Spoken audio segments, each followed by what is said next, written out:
Doc on the Run. We help injured runners run. Should I use a fracture walking boot for shin splints? Well, that's what we're talking about today on the Doc on the Run podcast.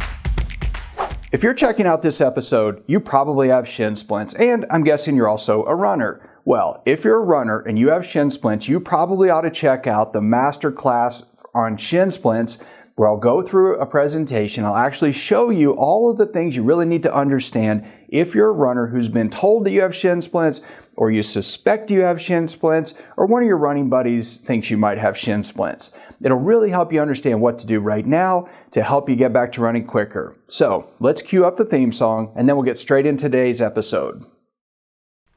All right, should I use a fracture walking boot for shin splints? Well, this is a great question. And believe it or not, most of the time when I see a runner, either on webcam or in their home, and they have shin splints and they've been given a fracture walking boot, they need the fracture walking boot and maybe even more. But what that really tells me when a doctor says you have shin splints but you need a boot, that it's really that the doctor is uncertain about the actual diagnosis. Because in my view, most of the time, if you have shin splints, you do not need a fracture walking boot.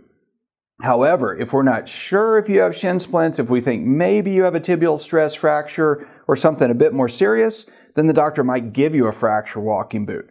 Now, the flip side of that is that if you have shin splints and you're trying to just decrease the irritation to let it calm down, a fracture walking boot might let it calm down a little bit faster. But I do not often use fracture walking boots for shin splints because you pay a heavy price for using the fracture walking boot. You get weaker, you get stiffer. You're obviously not going to run in a fracture walking boot. So the shin splints are a pretty minor thing that if you address it appropriately and decrease the stress and strain that's leading to the shin splints, then you know that you're on the right track. But there are lots of times that I see runners who are told they have shin splints, and that's not what they have at all. They either have exertional compartment syndrome or a tibial stress fracture or something else, or maybe even anterior shin splints, which technically is shin splints, but it does not behave like medial tibial stress syndrome that we think of as the common shin splints. So go check out the masterclass I created for you on shin splints. It'll really help you understand these things in much greater detail. Just go to docontherun.com/shin splints and you can join me free in the training there. I'll see you there. Doc on the Run. We help injured runners run.